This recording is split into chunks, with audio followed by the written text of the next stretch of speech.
యేసుక్రీస్తు దివ్యనామమున కూడి వచ్చిన మీ అందరికీ హృదయపూర్వక వందనాలు చెల్లిస్తున్నాను. దేవుని మహాకృపను బట్టి ఈ రీతిగా దేవుని సన్నిధిలో చేరి దేవుణ్ణి స్తుతించటానికి, దేవుణ్ణి గణపరచటానికి దేవుడు మనకిచ్చిన ఈ భాగ్యం మరి ఎంతో గొప్పది. మరి జూలై మాసంలో మరి దేవుడు ఈ 4వ వారంలో అడుగు పెడతానికి దేవుడు సహాయం చేశారు. అది కేవలం దేవుని దయ, దేవుని కృప, దేవుని సంకల్పం.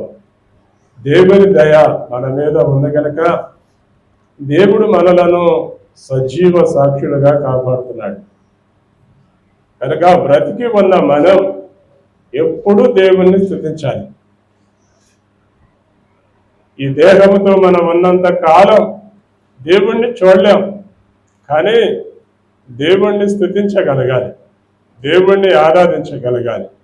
ఎందుకంటే ఈ దేహమే దేవుని ఆలయం.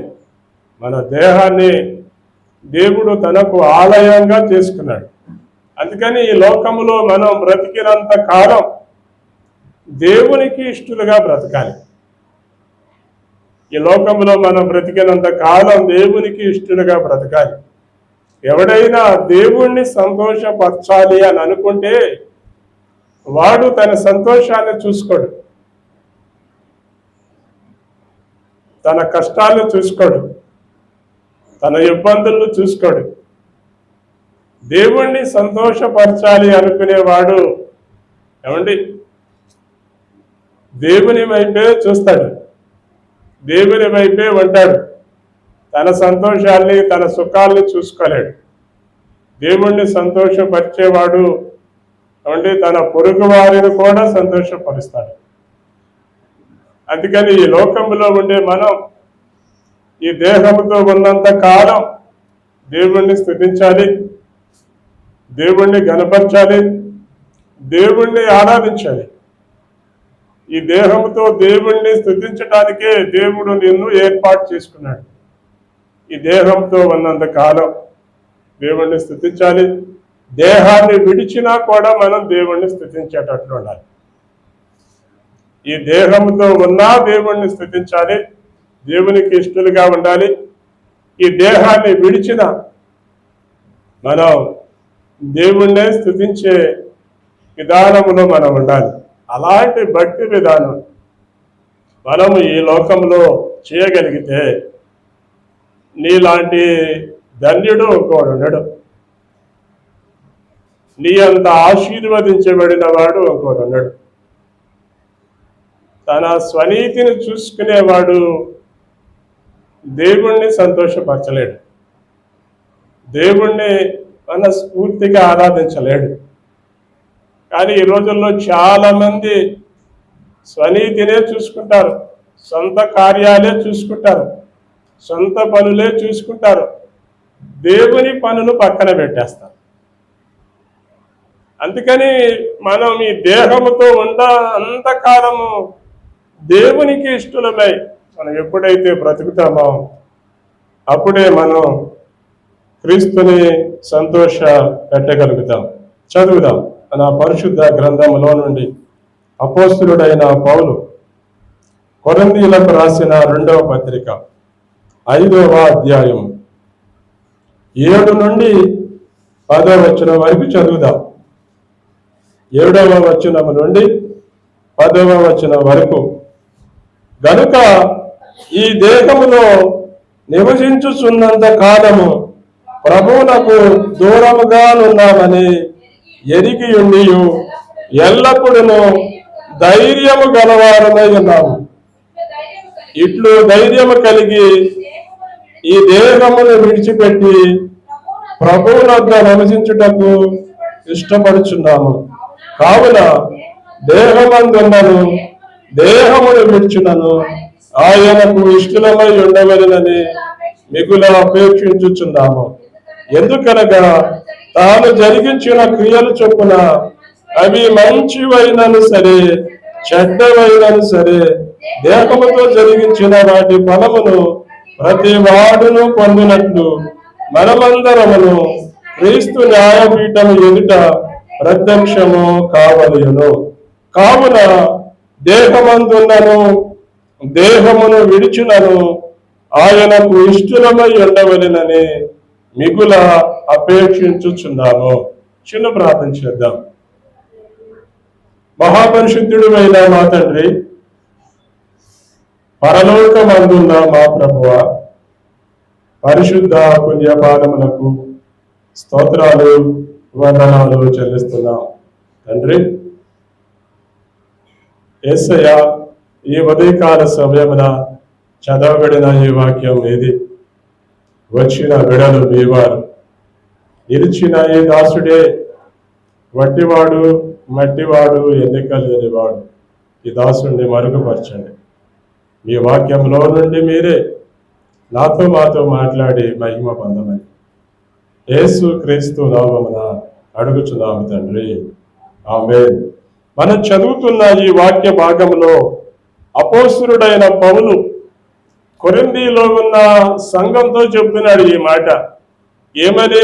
7వ వచనంలో, కనుక ఈ దేహములో నివసించుచున్నంత కాలము ప్రభువునకు దూరముగా ఉన్నామని ఎరిగియుండి ఎల్లప్పుడూ ధైర్యము గలవారమై ఉన్నాము.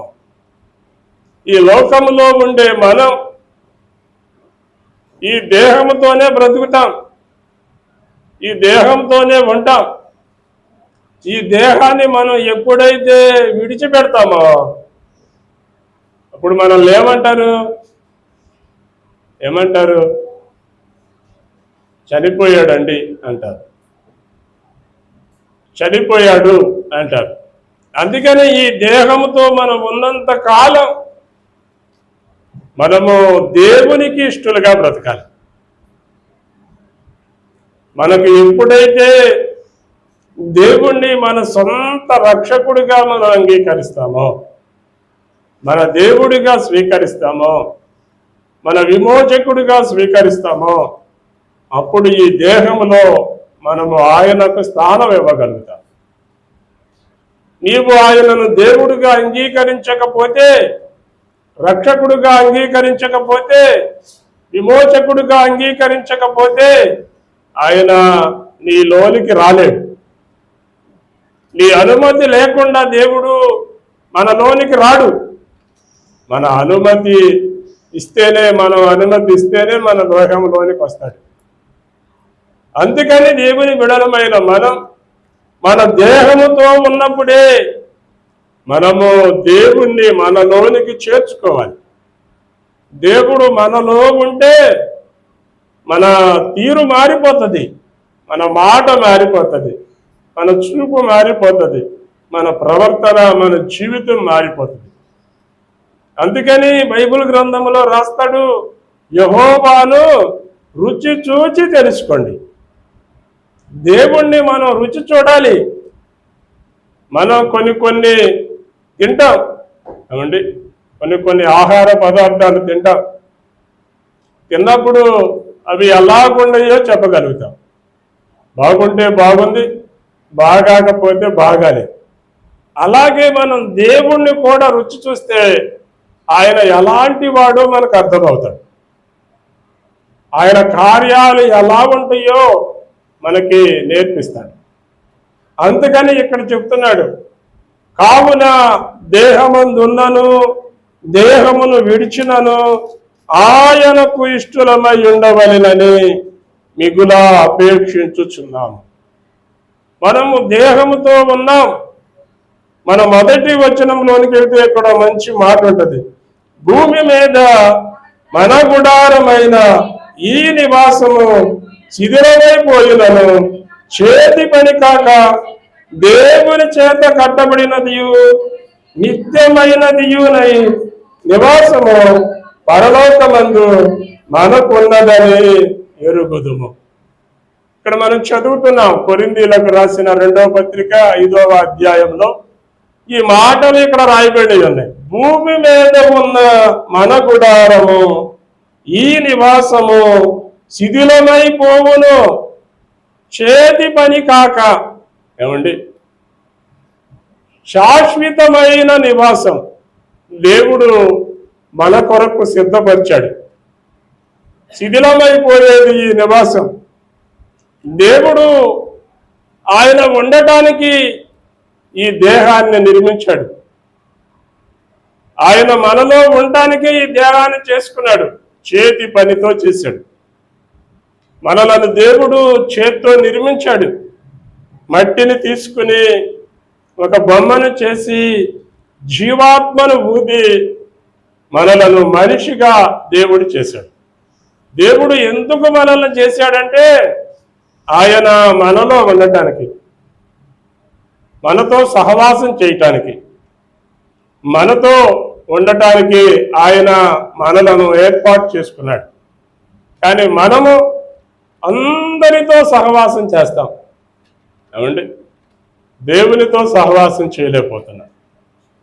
ఈ రోజుల్లో మనకు మనం ప్రశ్నేసుకోండి, నేను రోజుకి దేవునితో ఎంత సహవాసం చేస్తున్నాను?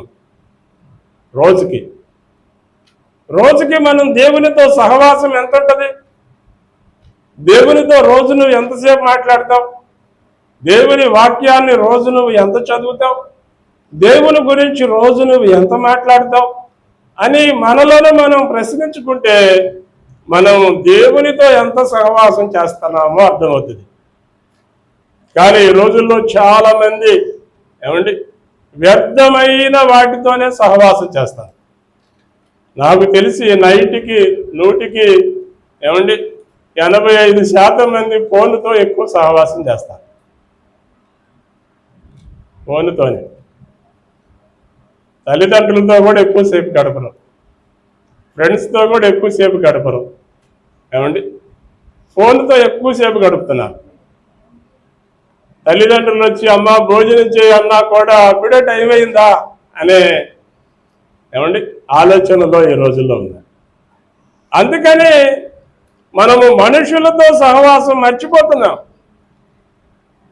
అందుకనే దేవుడు మనలను హెచ్చరిస్తున్నాడు. మనము దేవునితో ఎక్కువ సహవాసం చేస్తే తల్లిదండ్రులతో ఎక్కువసేపు గడపగలుగుతాం, వాళ్ళతో దేవుని విషయాలు ఎక్కువ షేర్ చేసుకోగలుగుతాం. నీలో ఉన్న కష్టాల్ని, సంతోషాల్ని, నీలో ఉన్నవన్నీ నీ తల్లిదండ్రులకు నువ్వు షేర్ చేసుకోగలుగుతావు.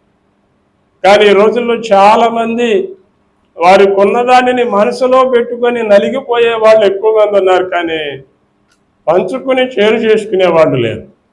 కానీ మనం ఎవరితోనైనా పంచుకోవాలంటే వాడు ఎలాంటి వాడో కూడా ఎదగాలి, అలాంటి వాళ్ళలో కూడా తెలుసుకోవాలి. ఈ రోజుల్లో మనం ఎవరికైనా ఏదైనా చెప్పామనుకోండి దాన్నే ఎత్తి చూపించే వాళ్ళు కూడా ఉంటారు. అందుకని భూమి మీద ఉన్న మన నివాసము ఏమండి మన ఈ దేహము ఎప్పటికైనా ఇది కుళ్ళిపోతుంది, ఎప్పటికైనా ఇది చెదిరిపోతుంది. కానీ శాశ్వతమైనది దేవుడు పరలోక రాజ్యాన్ని నీకోసం నివాసముగా సిద్ధపరుస్తున్నాడు. ఆ శాశ్వతమైన దాని కొరకు మనము ఏమండి ముందుకెళ్ళే వారిగా ఉండాలి, దానిని కోరుకునే వారిగా ఉండాలి. అందుకనే ఇక్కడ రాస్తున్నాడు, మీరు మన ప్రభు అయిన యేసు క్రీస్తు కృపను ఎరుగుదురు కదా. క్షమించండి, 5వ వచనం, 5వ అధ్యాయం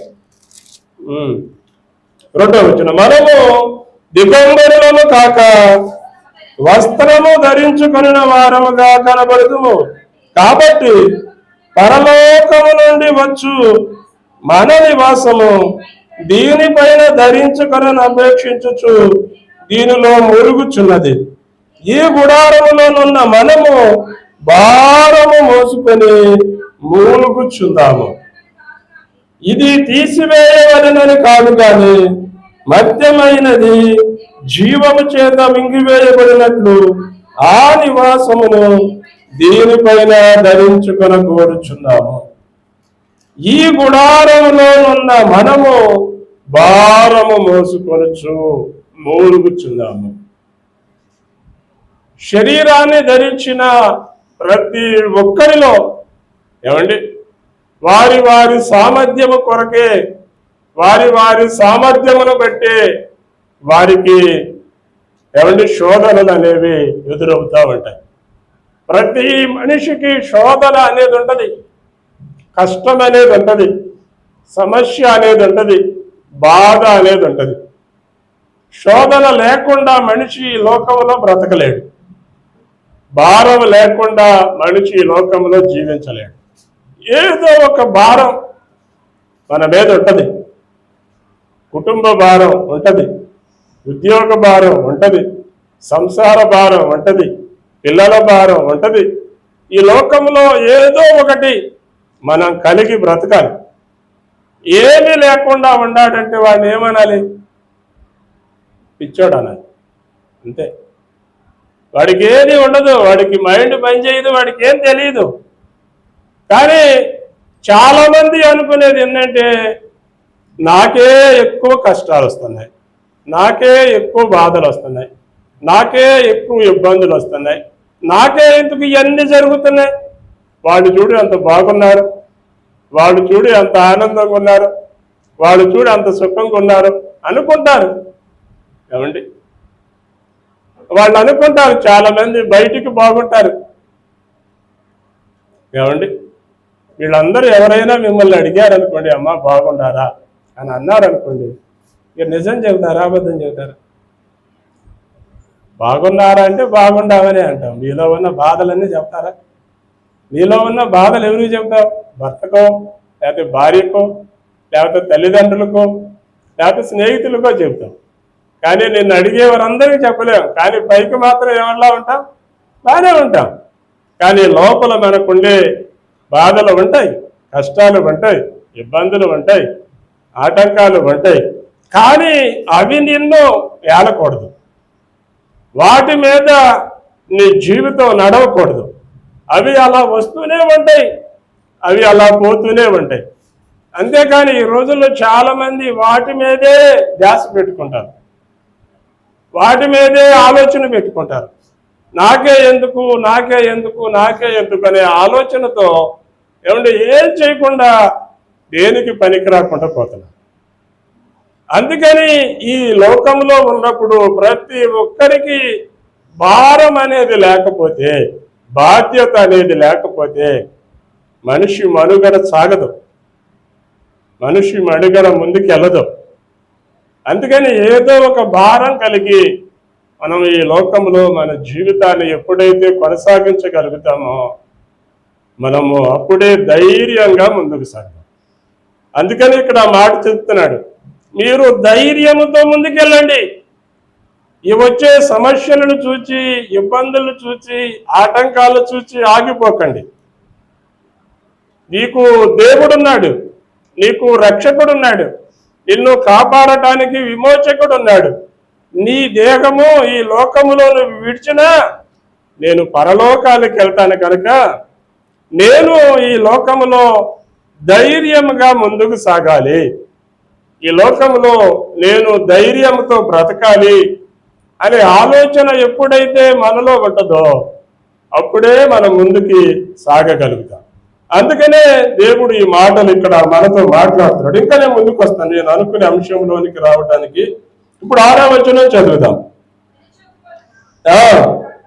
వెలుచూపు వలన కాక విశ్వాసము వలనే నడుచుకొనిచున్నాము గనుక ఈ దేహములో నివసించుచున్నంత కాలము ప్రభువునకు దూరముగా ఉన్నామని ఎరిగి ఉండియు ఎల్లప్పుడూ ధైర్యము గలవారమై ఉన్నాము.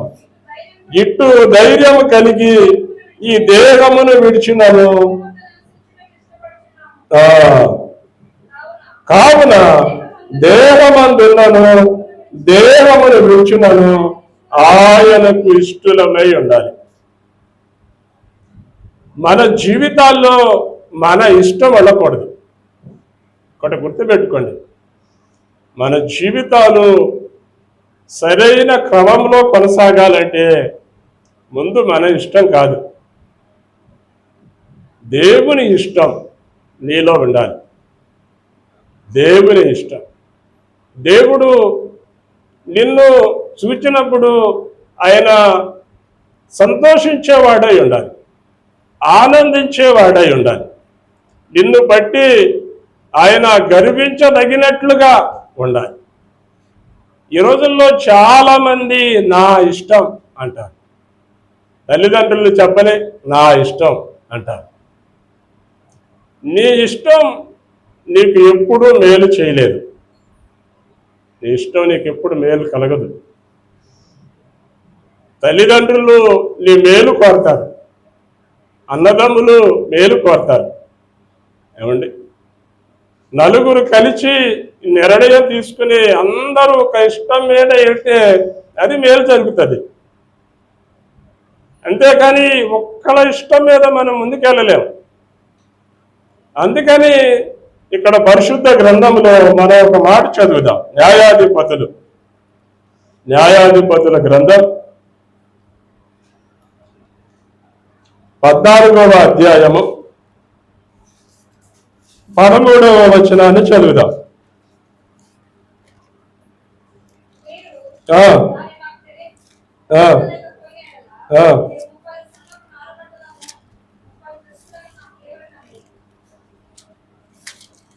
మొదటి నుంచి చదువమ్మా, నేను చూస్తున్నానండి. న్యాయాధిపతుల గ్రంథం 14వ అధ్యాయం. న్యాయాధిపతుల గ్రంథం 14వ అధ్యాయం మొదటి వచనం. సంసోను తిమ్నాతుకు వెళ్ళి తిమ్నాతులో ఫిలిష్తీయుల కుమార్తెలలో ఒకతని చూచెను. అతడు తిరిగి వచ్చి తిమ్నాతులో ఫిలిష్తీయుల కుమార్తెలలో ఒకతని చూచి తిని, మీరు ఆమెను నాకు ఇచ్చి పెండ్లి చేయవలెనని తన తల్లిదండ్రులకు అనగా, వారు నీ స్వజనుల కుమార్తెలలోనే గాని నా స్వజనులలోనే గాని స్త్రీ లేదనుకుని సున్నతి పొందని ఫిలిష్తీయులలో నుండి కన్యను తెచ్చుకొనుటకు వెళ్ళుచున్నావా అని అతనిని అడిగిరి. అందుకు సంసోను, ఆమె నాకు ఇష్టమాయను, నా కొరకు తెప్పించమని తన తండ్రితో చెప్పాను. ఇక్కడ మనం చదువుతున్న ఈ వాక్య భాగంలో సంసోనుని దేవుడే పుట్టించాడు. దేవుడే సంసోనుని ఎన్నుకున్నాడు. తల్లి గర్భములో ఉన్నప్పుడే నాజీరు రథముగా పుట్టినవాడు. ద్రాక్షారసం తాకూడదు, ఇజ్రాయేలు ప్రజలకు న్యాయాధిపతిగా ఉంటాడని తల్లి గర్భంలో ఉన్నప్పుడే దేవుడు సంసోనుని ఎన్నుకున్నాడు. దేవుడు సంసోనుని ఏర్పాటు చేసుకున్నాడు. ఎందుకు దేవుడు సంసోనుని ఎన్నుకున్నాడు? ఎందుకు దేవుడు సంసోనుని ఏర్పాటు చేసుకున్నాడంటే, ఫిలిష్తీయులు ఇజ్రాయేలు ప్రజలకు శత్రువులైపోయారు. ఫిలిష్తీయులు ఇజ్రాయేలు దగ్గరకు వచ్చి దోచుకుంటున్నారు. వాళ్ళకున్న ఆస్తి అంతా దోచుకుంటున్నారు, వాళ్ళకున్న సంపద అంతా దోచుకుంటున్నారు, వాళ్ళకున్నదంతా దోచుకొని పారిపోతున్నారు.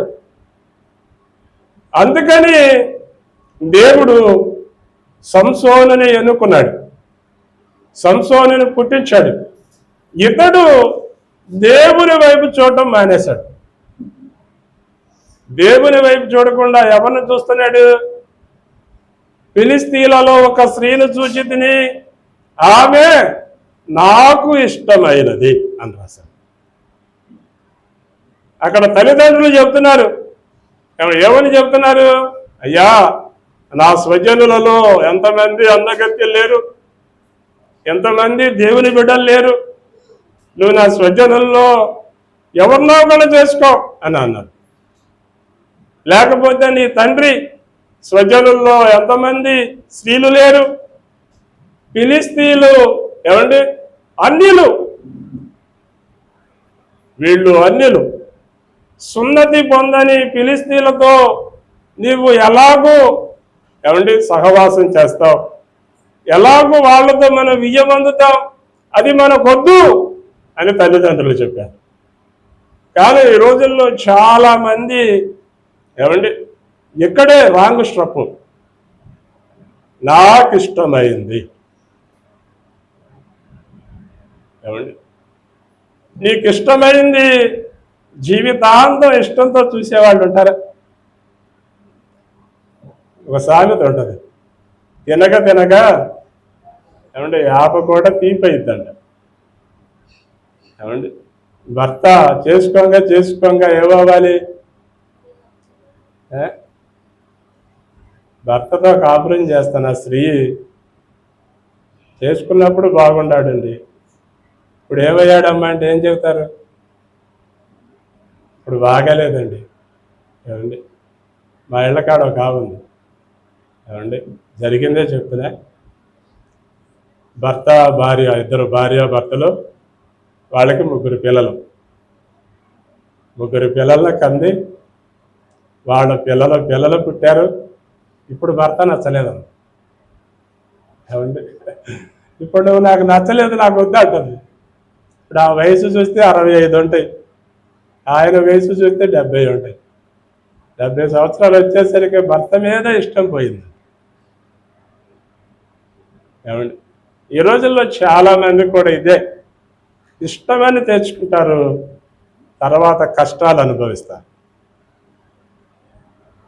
ఇది నీ ఇష్టం అని నువ్వు అనుకుని ముందుకెళ్తే సరిపోదు. ఇది దేవునికి ఇష్టమైందా కాదా? నువ్వు నీ ఇష్టం మంచిదే, కానీ నువ్వు ఒక నిమిషం మోకరించి దేవుని సన్నిధిలో ప్రార్థన చేయి. ప్రభువా, నాకు ఇష్టమైంది, నీకు ఇష్టమా కాదా అని ఎప్పుడైనా అడగగలిగేటట్లు మనం ఉండాలి. ముందు దేవుణ్ణి అడగండి, నీకు ఇష్టమైంది, నీ మనసుకు నచ్చింది, కానీ దేవుణ్ణి అడుగు, నాకు ఇష్టమైంది నీకు ఇష్టమా కాదా. మొట్టమొదటిగా దేవుణ్ణి అడుగు, తర్వాత నీ తల్లిదండ్రులు అడగాలి, నాకు ఇష్టమైంది నీకు ఇష్టమా కాదా.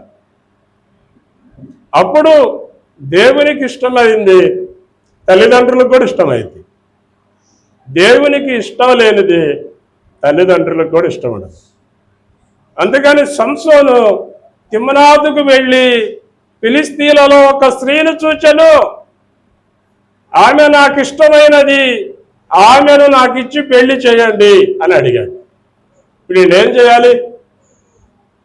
ఏమండి ఇతను అక్కడ ఏమండి అలిగి కూర్చున్నాడు. ఇక తల్లిదండ్రులు ఇద్దరు తన కుమారుణ్ణి తీసుకొని తిమ్నాతుకు వెళ్తుంటే వీళ్ళకి మార్గము మధ్యలో సింహం ఎదురొచ్చింది. సింహాన్ని ఏమండి కోడి పిల్లని చీల్చినాడు, చీల్చేశాడు. అంత బలవంతుడు. అలాంటి వాడు ఫిలిస్తీన్ల స్త్రీల దగ్గరికి వెళ్ళి వాళ్ళతో మాట్లాడి ఆ స్త్రీని వివాహం చేసుకున్నాడు. వివాహం చేసుకునేటప్పుడు ఏమండి చాలా సందడులు చేస్తారు, అలాగే వీళ్ళు కూడా సందడి చేస్తున్నారు. వివాహానికి ముందు వాళ్ళు కూర్చొని సరదాగా మాట్లాడుకుంటూ కబుర్లు చెప్పుకుంటూ ఉంటే ఇతడు ఒక పొడుపు ప్రశ్న వేశాడు.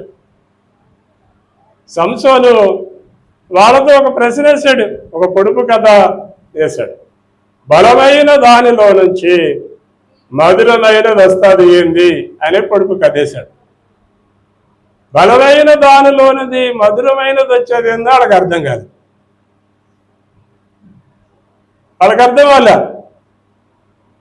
అర్థం కాకపోయేసరికి వాళ్ళందరూ గోల చేశారు.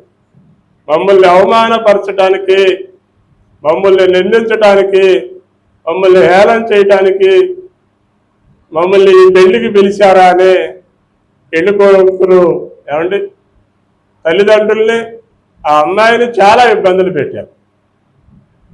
ఇక ఈ అమ్మాయి కాబోయే భర్త దగ్గరికి వెళ్ళి అదేందో నాకు చెప్పు అని అంది. నేను ఈ సంగతి నా తల్లిదండ్రులకే చెప్పలేదు, నీకు చెప్తానా అన్నాడు. అనగానే బోరున ఏడ్చింది. ఏమంటే స్త్రీ ఏడ్చిందంటే భర్తకైనా హృదయం కరిగిపోయింది. ఇక్కడ ఏడ్చేసరికి బలమైనది సింహం, మధురమైనది తేనె అన్నాడు. ఆ బలమైన దానిలో నుంచి తేనె పట్టు పెడితే ఇతడు ఆ తేనె తిన్నాడు. అందుకని దానిని పొడుపు ప్రశ్న వేశాడు అక్కడ. ఇక ఈ అమ్మాయి వెళ్ళి వాళ్ళకి చెప్పింది, బలమైనది సింహం, మధురమైనది తేనె అన్నాడు. అనగానే వీళ్ళకి పొడుపు కథకి ఏమంటే ఒక పందెం ఏర్పాటు చేసుకున్నారు, ఇన్ని వస్త్రాలు ఇవ్వాలి అనగానే ఇతడు వెళ్ళి చాలా మంది ఫిలిస్తీన్లను చంపేసి ఆ వస్త్రాలు తెచ్చి వాళ్ళకి ఇచ్చాడు. ఇక్కడ చాలా గందరగోళం జరిగి ఇతడు తన భార్య మీద అలిగి ఇంటికి వెళ్ళిపోయాడు. నేను నీకు చెప్పాను, నువ్వు వాళ్ళకి చెప్పావు, నన్ను అవమానపరిచావు అని ఇంటికి వెళ్ళిపోయాడు. ఇంటికి వెళ్ళిపోయేసరికి జరిగిందే, బైబిల్ గ్రంథంలో ఉన్నదే, మీరు ఇంటికి వెళ్ళాక చదవండి. ఏమండి, ఇంటికి వెళ్ళిపోయేసరికి అల్లుడు అమ్మాయి మీద అలిగి ఇంటికి వెళ్ళిపోయాడు. ఈ అమ్మాయిని ఏలుకోడు అని అనుకొని సంసోను భార్యను అతని సహోదరుడు తన స్నేహితుడికి ఇచ్చి పెళ్లి చేశాడు. ఇతడేమో ఈమెను ఇష్టపడి పెళ్లి చేసుకున్నాడు. ఇష్టపడి పెళ్లి చేసుకున్న ఈ స్త్రీ ఏమండి ఇంకోటికి భార్య అయిపోయింది. మనోడికి ఉన్న కోపం తగ్గింది, అహం తగ్గింది. చాలా మందికి కోపం ఎక్కువ, ఆవేశం ఎక్కువ. ఏమండి ఆవేశంలో తీసుకునే నిర్ణయాలు కూడా భయంకరంగా ఉంటాయి. ఏమండి ఇష్టపడి చేసుకున్న భార్యను కూడా ఏమండి చాలామంది వదిలేసిన వాళ్ళు ఉన్నారు, చాలామంది విడిచిపెట్టిన వాళ్ళు ఉన్నారు. కోపం ఏమండి ఆ కోపం తగ్గినాక వచ్చేసరికి ఆ ఉండిద్దో ఉండదు. అలాంటి పరిస్థితి ఇక్కడ అలానే ఉంది. ఇతనికి ఆవేశంలో కోపంలో అలిగి ఇంటికి పోయేసరికి ఆ కోపం తగ్గి ఇంటికి వచ్చేసరికి అతను ఇష్టపడి చేసుకున్న భార్య ఇంకోటికి భార్య అయిపోయింది. కోపం తెచ్చుకున్నాడు. అయ్యా, ఆమె సహోదరి ఉంది, చెల్లెలు ఉంది, ఆమె ఈమె కంటే అందమైంది, ఆమె నీకు ఇచ్చి పెళ్లి చేస్తా అన్నాడు. అనగానే అతను ఒప్పుకోలే. ఇంకా కోపం తెచ్చుకుని ఏమండి ఫిలిస్తీన్ల మీద ద్వేషం పెంచుకుని నక్కలకు దివిటీలు కట్టి ఫిలిస్తీన్ల పొలాలన్నీ తగలబెట్టేశాడు. ఫిలిస్తీన్ల పొలాలన్నీ తగలబెట్టేశారు. ఎవర్రా ఈ పని చేసింది అని ఫిలిస్తీన్లు అడిగితే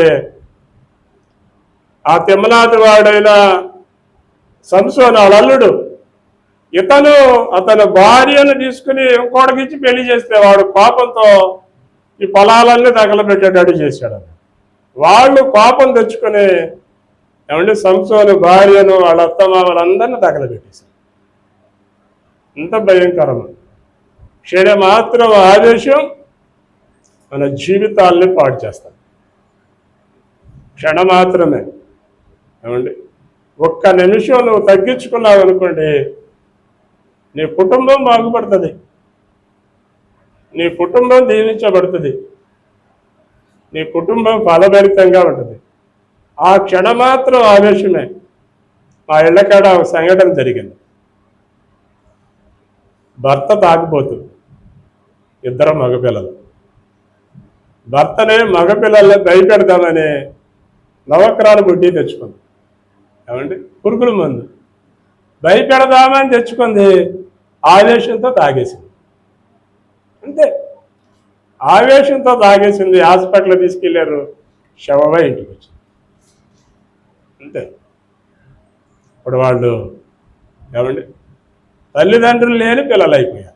భర్త కూడా భార్య లేకపోతే ఎక్కువ కాలం బతకడుగా, వాడు కూడా కొంతకాలం బతికి ఆడు కూడా చచ్చిపోయాడు. ఆవేశం మనలో ఉండే ఆవేశం చాలా భయంకరం.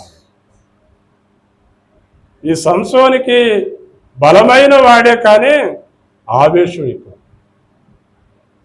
ఇతని ఆవేశం ఇతని జీవితాన్ని పతనానికి తీసుకెళ్ళిపోయింది. ఇక్కడ మనం చదువుతాం అప్పుడు అది ఏమంటే ఇదే న్యాయాధిపతుల గ్రంథం 16వ అధ్యాయం 1వ వచనాన్ని చదువుదాం. తరువాత సంసోను గాజాకు వెళ్ళి వేశ్యను చూచి ఆమె యొద్ద చేరాను. ఇక్కడ ఆగుదాం. ఇక్కడ మనం చదువుతున్నాం. ఫస్ట్ ఒక మాట చదివాం, ఆమె నాకు ఇష్టమైంది అన్నాడు. ఇష్టమైంది ఏమైపోయింది? కొన్నాళ్ళకే దూరం అయిపోయింది. అందుకని ఏదైనా మన ఇష్టం ఉండకూడదు. దేవుని ఇష్టం ఉండాలి, తల్లిదండ్రుల ఇష్టం ఉండాలి. అప్పుడే పిల్లలు బాగుంటారు, కుటుంబం బాగుంటుంది.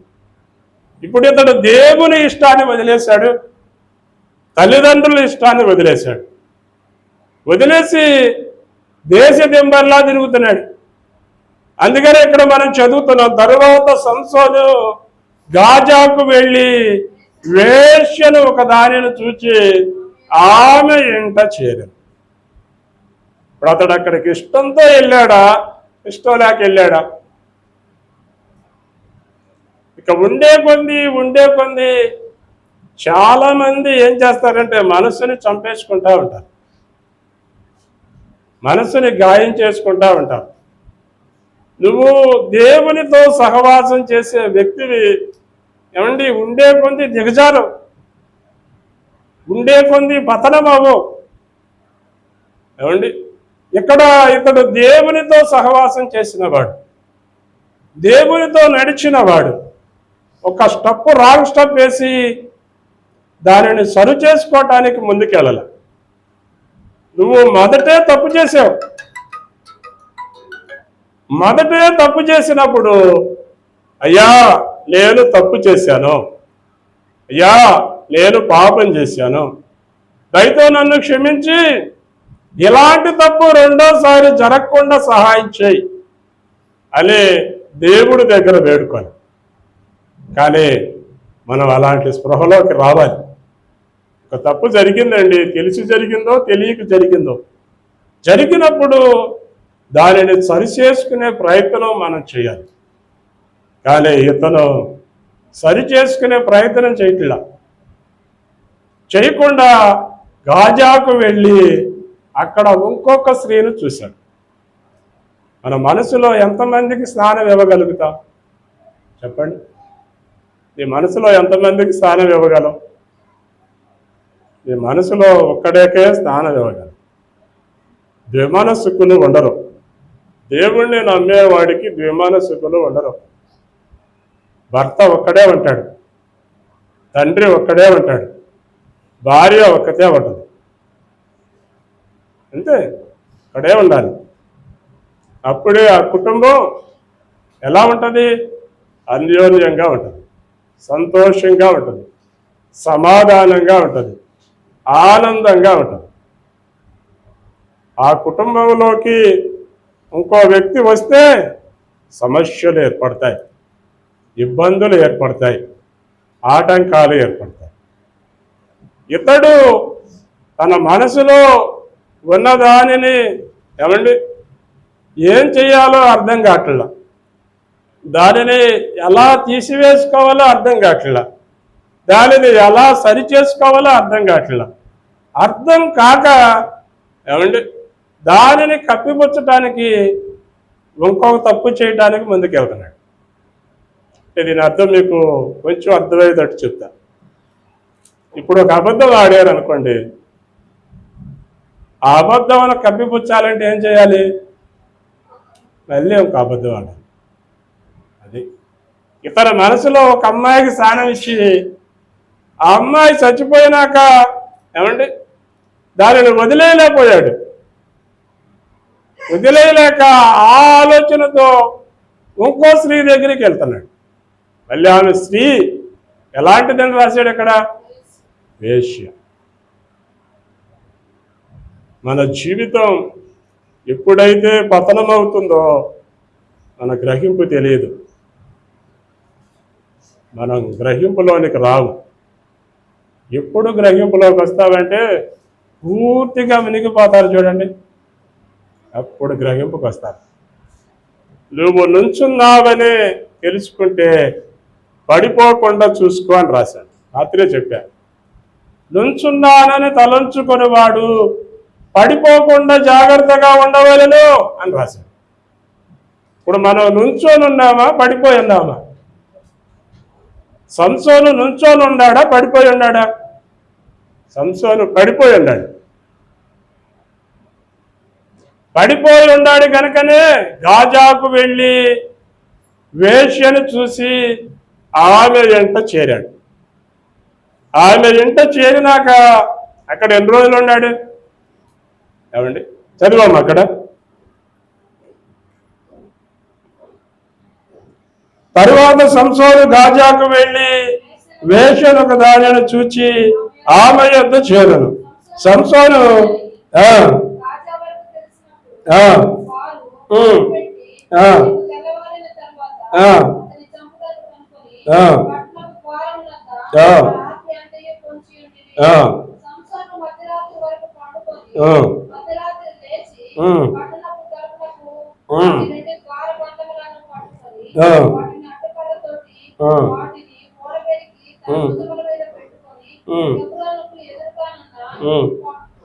కొండ వరకు వాటిని తీసుకొని పోయాను. సంసోను ఈ స్త్రీ దగ్గరికి వెళ్ళినాక ఒక్క రాత్రే ఉన్నాడు అంతే. ఆ ఒక్క రాత్రి నుండి పొద్దున్నే వెళ్ళిపోయాడు. ఇతన్ని పట్టుకొని చంపేద్దాం అనుకుని ఫిలిస్తీన్లందరూ అతను ఉన్న ఇంటి చుట్టూరు కాటి కాసి ఉంటే అర్ధరాత్రి వేళ ఈ తలుపుని ఎవడి పీకి భుజం మీద పెట్టుకుని తీసుకొని హెబ్రోను వాగు దగ్గర పడేశాడు. ఎంత బలవంతుడో చూడండి. తలుపుగా దర్వాజతో సహా పీకేశాడు. అంత బలవంతుడైన అతడు ఏమంటే దేవుని వైపు చూడలేకపోతున్నాడు. ఈ రోజుల్లో చాలా మంది క్రైస్తవులు ఎన్ని సమస్యలైనా రానియండి, ఎన్ని ఇబ్బందులైనా రానియండి, ఎన్ని ఆటంకాలైనా రానియండి, ఏమండి ఆ సమస్యల వైపు చూస్తూ ముందుకెళ్తారు కానీ దేవుని వైపు చూడరు. మనకు సమస్యలు వచ్చినప్పుడు, ఇబ్బందులు వచ్చినప్పుడు, ఆటంకాలు వచ్చినప్పుడు నువ్వు దేవుని వైపు చూడు. ఎందుకంటే వాటి నుంచి విడిపించగలిగేవాడు దేవుడు ఒక్కడే. ఎవ్వరూ నిన్ను విడిపించలేరు. సహాయం చేస్తావని అంటారు కానీ మహా చేస్తే ఒక 5 నిమిషాలు నీకు సహాయం చేస్తాడేమో, లేకపోతే ఒక రోజంతా నీకు సహాయం చేస్తాడేమో. రెండో రోజు చేయలేడండి, మూడో రోజు చేయలేడు. నిన్ను వదిలేసే వాళ్ళే ఎక్కువ మంది ఉంటారు. కానీ నీతో ఉండి నిన్ను నడిపించగలిగేవాడు దేవుడు ఒక్కడే. ఎందుకంటే ఆయన ఒక్కడే మనల్ని ప్రేమిస్తున్నాడు. దేవుడు మనల్ని ఎంత ప్రేమించాడంటే ఆయన అరచేతుల మీద మనల్ని చెక్కుకున్నాడు. ఆయన అరచేతిలో చూస్తే మేకుతో కొట్టిన గాయం ఉంటుంది, పక్కలో చూస్తే బల్లెముతో పొడిచిన పోటు ఉంటుంది, కాళ్ళకు చూస్తే మేకులతో కొట్టిన గాయాలుంటాయి. ఈ గాయాలు ఎవరి కోసం కొట్టించుకున్నాడు? ఆయనలో తప్పు ఏదన్నా ఉందని నిరూపించగలిగిన వాడు ఎవరన్నా ఉన్నారా? నాలో పాపం ఉందని మీలో ఎవరైనా నిరూపించగలరా అని ప్రశ్నించాడు. ఏమంటే ఒక ధర్మశాస్త్ర ఉపదేశకుడు అన్నాడు, మన ధర్మశాస్త్రము ఆయనకు శిక్ష వేయగలదా అని అన్నాడు. ఆయనలో ఏ పాపం లేదు, కానీ ఆయన శాపమైపోయాడు. ఎందుకు? మన కోసం. మన పాప భారము ఆయన మీద మోపబడింది. రాత్రి నేను చెప్పాను, ఇదే యెషయా గ్రంథం 53వ అధ్యాయం 5వ వచనంలో ఉంటుంది ఈ మాట. యెషయా గ్రంథం, మన అతిక్రమ క్రియలను బట్టి అతడు గాయపరచబడెను, మన దోషములను బట్టి అతడు నలగగొట్టబడెను, మన సమాధానార్థమైన శిక్ష అతని మీద పడెను, అతడు పొందిన దెబ్బల చేత మనకు స్వస్థత. స్వస్థత ఎక్కడొస్తుంది? యేసయ్య రక్తములోనే స్వస్థత ఉంది, యేసయ్య నామములోనే స్వస్థత ఉంది. నువ్వు యేసయ్య అని దేవుని వైపు చూస్తే చాలు, ఆయన ఒక్కడే నిన్ను ఆదరించగలుగుతాడు, బాగు చేయగలుగుతాడు, సహాయం చేయగలుగుతాడు. కానీ ఇక్కడ సంసోను, ఏమండి సంసోను వ్రతపుత్రుడు, దేవుడు కావాలని ఎన్నుకున్నవాడు.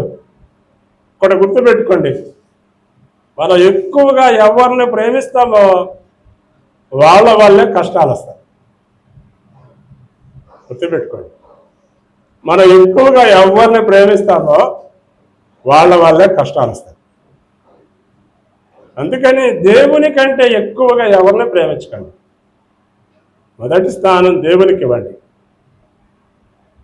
మొదటి స్థానం దేవునికి ఇస్తే నువ్వు ఎవరిని ప్రేమించినా వాళ్ళ వల్ల నీకు కష్టం రాదు. కానీ మనం మొదటి స్థానం మనిషికి ఇస్తున్నాం, అందువల్ల వాళ్ళ వల్ల ఎక్కువ కష్టాలు వస్తాయి.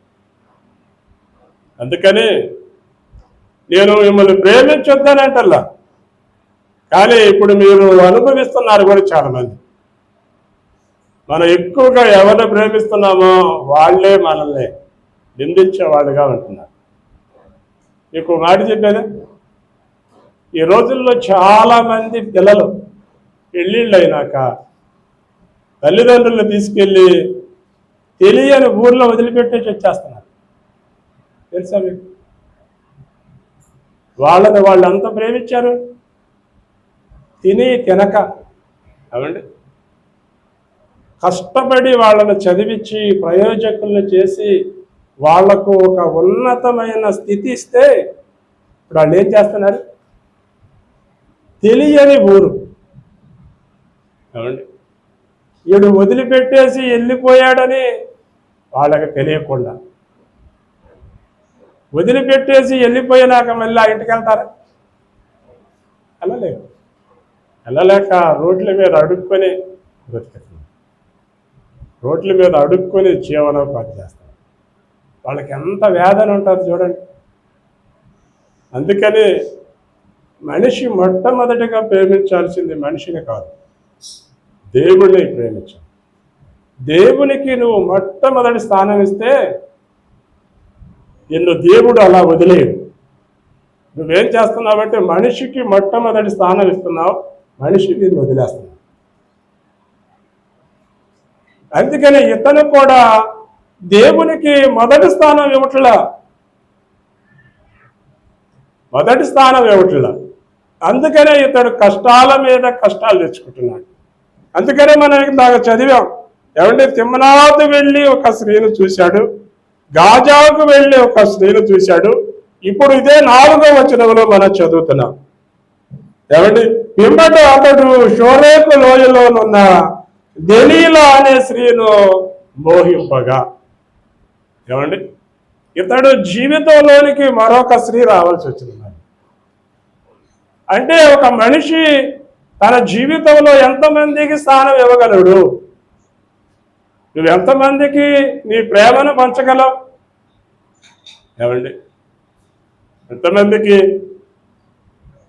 ఎంతమందికి పంచుతాం మన ప్రేమను?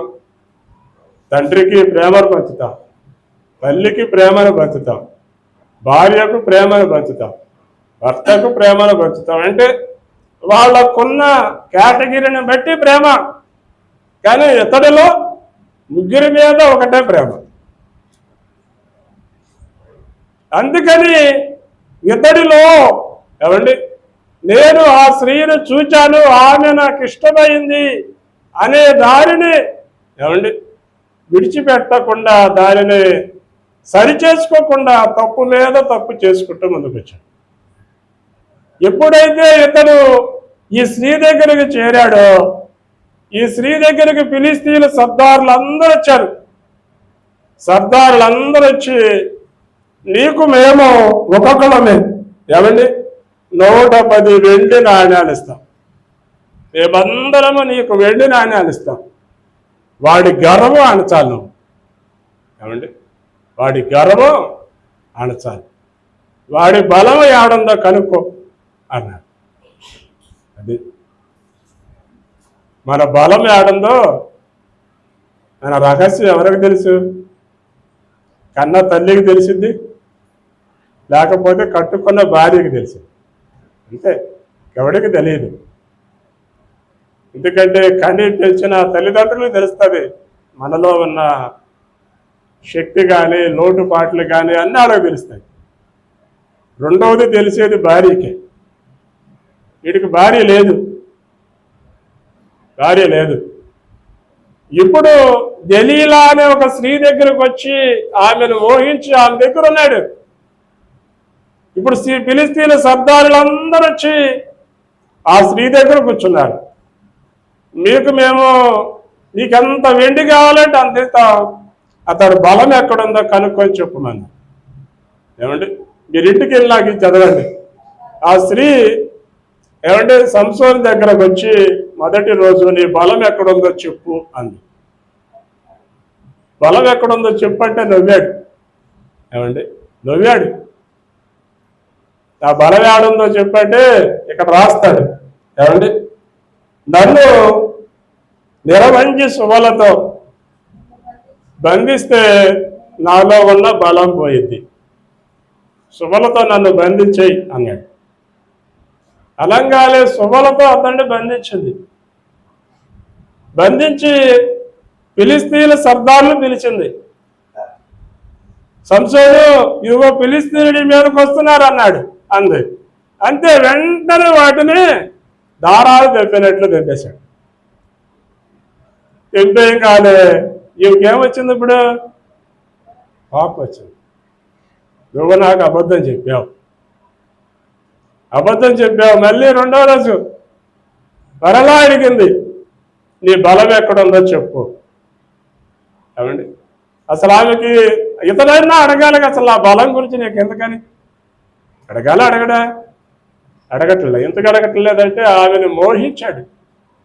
అది మనలో ఏమండి ఆలోచన మారిపోతే మనకేం తెలియదు. అందుకని మనం చాలా జాగ్రత్తగా ఈ లోకంలో మన జీవన విధానాన్ని సాగించాలి. కొంతమంది ఏమండి జీవితాలను పాడు చేసుకోవటానికి కారణాలు ఇవే. ఆలోచన ఉండదు, విచక్షణ ఉండదు, దేవుని సన్నిధిలో ప్రార్థన చేయటం ఉండదు, తల్లిదండ్రుల్ని సలహాలు అడగటం ఉండవు, సొంత నిర్ణయాలు, సొంత ఆలోచనలు. ఏమండి, మనసుకు ఏది ఇష్టమైతే అది చేసేస్తున్నారు. అదే ఇతడు మనసుకు ఏదనుకుంటే అది చేస్తున్నాడే తప్పితే దానిలో తప్పుందా ఒప్పుందా అనేది ఆలోచించగలరు. అందుకని ఆమె రెండోసారి అడిగింది ఇతన్ని, నీ బలం ఎక్కడుందో చెప్పు అని రెండోసారి అడిగితే అతడు ఇక్కడ ఏం చెప్పాడు? ఏమండి, కొత్త తాళ్ళుతో నన్ను బంధించు. కొత్త తాళ్ళు ఇతని కోసమే పేనారు. కొత్త తాళ్ళు పేని ఇతన్ని కొత్త తాళ్ళుతో బంధించారు. మరలా సంసోను ఫిలిస్తీయులు మీద పడుతున్నారు అన్నది. వెంటనే వాటిని తెంపేశాడు. మరలా మూడోసారి మళ్ళీ కోపం వచ్చింది, నాకు ఇక టైం లేదు. ఏమండి, మరలా అడిగింది, నిన్ను ఎలాగో చెయ్యాలి అని. నాకు తలకి 7 జడలు అల్లి, ఏమండి అల్లి అక్కడ ఉంటుంది, చదువు అన్నది. నీవు నా తల జడలను 7 అల్లిన జడల సరే అని ఆమెతో చెప్పగా అంతటా ఆమె మేకులతో దాన్ని దిట్టగొట్టి సంసోను ఫిలిస్తీయులు నీ మీద పడుచున్నారని చెప్పగా. ఏమండి, ఇవన్నీ ఎందుకు చెప్తున్నానంటే టైం అయినా కూడా మనం ఆలోచించాలి. ఏదైనా చేసేటప్పుడు, ఎక్కడికైనా వెళ్ళేటప్పుడు ఆలోచన ఉండాలి. విచక్షణ జ్ఞానం దేవుడు నీలో పెట్టాడు. ఏది చేయొచ్చు, ఏది చేయకూడదు, ఎక్కడికి వెళ్ళొచ్చు, ఎక్కడికి వెళ్ళకూడదు, ఏది తినొచ్చు, ఏది తినకూడదు. విచక్షణ జ్ఞానం నీకు ఉండాలి. వెళ్ళబోయే ముందు 1 నిమిషమైనా ఆలోచించు. 1 నిమిషం, ఆ 1 నిమిషం నీ జీవితాన్ని మార్చేస్తా. 1 నిమిషం, ఆ 1 నిమిషం. మొన్న ఒక ఫ్లైట్, ఏమండి ఒక ఫ్లైట్ ఆకాశంలోనే పేలిపోయింది. ఒక్కడే బతికాడు కదా. ఆడి దగ్గరికి మోడీ వెళ్ళాడు. వాడు ఒక్కడే బతికాడు. అందరూ కాలి బూడిదైపోయారు. వాడు మరి అంత ధన్యుడు. ఏమండి, మనకు కొన్ని జరిగేటప్పుడు మనం 1 నిమిషం ఆగితే, 1 నిమిషం ఆలోచిస్తే అది నీవు జీవితంలో మర్చిపోలేవు. అలాంటి గొప్ప కార్యాలు నువ్వు చూడగలుగుతావు. ఇక్కడ అతను ఆలోచించటం లేదు, వ్యామోహంతో ఏమండి అబద్ధాలు చేత అబద్ధాలు చెప్పుకుంటున్నాడు. ఆఖరికి ఆమె విసుకొచ్చేసింది, ఇక నా మీద నీకు ప్రేమ లేదు, నా మీద నీకు ద్వేషమేముంది, వద్దు, నేను నిన్ను నమ్మను, నా నుంచి ఇక్కడి నుంచి వెళ్ళిపో అని అతన్ని గందరగోళం చేసేసింది. చేసేస్తే అక్కడ రాస్తాడు, అతడు చావగోరి. ఏమండి చదవండి ఆ మాట, నేను ముగించేస్తున్నాను. 18వ వచనం 16వ వచనం జరుగుతుంది. ఆమె అనుదినము మాటల చేత అతన్ని బాధించి తొందర పెట్టుచున్నందున అతడు ప్రాణము విసికి చావగోరి. ఎందుకు నాకు ఈ జీవితం, ఇక చస్తే పోలా. ఏమండి విసిగిపోయాడు, ఎందుకు నాకు ఈ జీవితం, ఇక నేను చావాలనుకున్నాడు.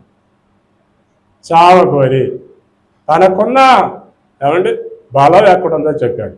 నేను తల్లి గర్భములో నుండి నాజీరుగా పుట్టినవాడిని, అంటే పుట్టింది మొదలుకొని నా తల మీద కత్తిరి పెట్టలేదు. నా తల మీద కత్తిరి పెడితే నాలో ఉన్న శక్తి పోతుంది. అందుకని ఇతడు పుట్టింది మొదలుకొని అతని వెంట్రుకల మీద కత్తిరి పెట్టల. అందుకని ఆ నిజం వాళ్ళకి చెప్పేసరికి ఆ రాత్రి అతనికి మందు దాగిచ్చి ఒళ్ళో కూర్చోబెట్టుకొని గుండె చేసేసింది. అంతే, గుండె చేసేసి సంసోను ఫిలిష్తీయులు మీద పడుతున్నారు అని అందంతే. ఎప్పటి వేళ విరచిమ్ముదును అని అనుకున్నాడు, కానీ దేవుని శక్తి, దేవుని ప్రభావం అతనిలో నుండి పోయిందని అతనికి తెలియదు. నా ఇష్టం అనుకునేవాడు తన జీవితాన్ని తానే పాడు చేసుకుంటాడు, తన జీవితాన్ని తానే నరకయాతన చేసుకుంటాడు. తనలో ఉన్న శక్తి పోయింది, తనలో ఉన్న బలం పోయింది. ఫిలిష్తీయులు వచ్చి సంసోన్ని పట్టుకుని తీసుకెళ్ళి ఏమంటే 2 కళ్ళు తీసేశారు. 2 కళ్ళు తీసేసి తిరగాలి విసిరిన వాడి దగ్గర పెట్టారు గానుగా. ఏమండి దున్నపోతు మీద పెట్టే గాడిద ఇది కాడి సంసోను మీద పెట్టి గానుగు తెప్పించారు. సంసోనుకి అప్పుడు బుద్ధి వచ్చింది, అప్పుడు జ్ఞానోదయం అయింది. అప్పుడు దేవుని దగ్గర ప్రార్థన చేయటం ప్రారంభించారు. ఫిలిష్తీయుల సర్దారులు సంసోనుని హేళన చేయటానికి వాళ్ళ దేవత గుడిలోనికి తెచ్చి నుంచోబెట్టి హేళన చేస్తున్నారు, ఎక్కిరిస్తున్నారు. మన దేవత మన చేతికి మన శత్రువైన సంసోన్ని అప్పగించిందని వాళ్ళందరూ హేళన చేస్తుంటే దేవుడికి ప్రార్థన చేసి ఒక్కసారి నన్ను జ్ఞాపకం చేసుకుని నాకు శక్తిని ఇవ్వన్నాడు అని అక్కడున్న ఒక వ్యక్తిని, ఇదిగో ఈ గుడికి మూలాధారమైన స్తంభం దగ్గర నుంచోబెట్టని చెప్పి ఆ స్తంభాన్ని కొట్టుకుని ఆ స్తంభాన్ని పడేశాడు. దేవుడు అతనికి అంత శక్తినిచ్చాడు. వాళ్ళతో పాటు ఇతను కూడా చచ్చిపోయాడు. పుట్టాడు కానీ ప్రయోజనం లేనివాడిగా ఉన్నాడు. కానీ సంసోను గురించి హెబ్రీ పత్రికలో విశ్వాస వీరుల్లో రాశారు.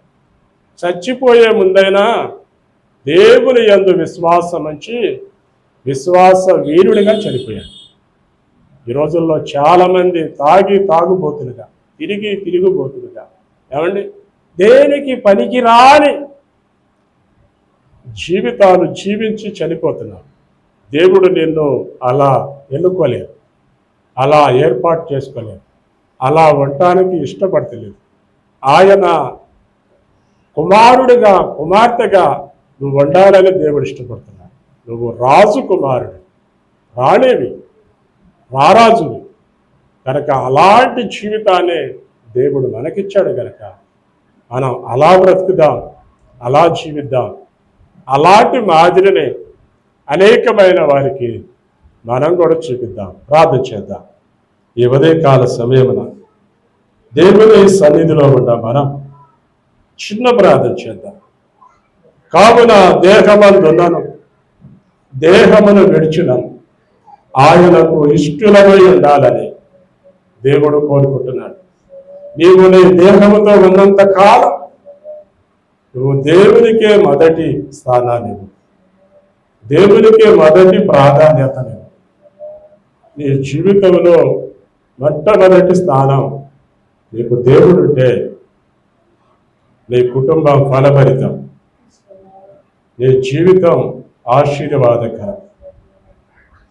నీవు నా ఇష్టం, నా జీవితం అని అనుకుంటే నీ ఇష్టం నిన్ను పతనానికే నడిపిస్తాం. నీ ఇష్టం నిన్ను కష్టాల పాలు చేస్తుంది. కనుక ఎప్పటికైనా నీవు దేవునిని నీ హృదయం అంతటితో ఆరాధించు. దేవుని వైపు చూడు, దేవుని సహాయాన్ని వేడుకో. దేవుడొక్కడే నీకు సహాయం చేస్తాడు, దేవుడొక్కడే నేను ఆదుకుంటాడు. ఇప్పటికైనా నోరు తెరిచి యేసయ్య పాదాలు పట్టుకొని కోచ ప్రతిమలాడు, ఆయనను వేడుకో.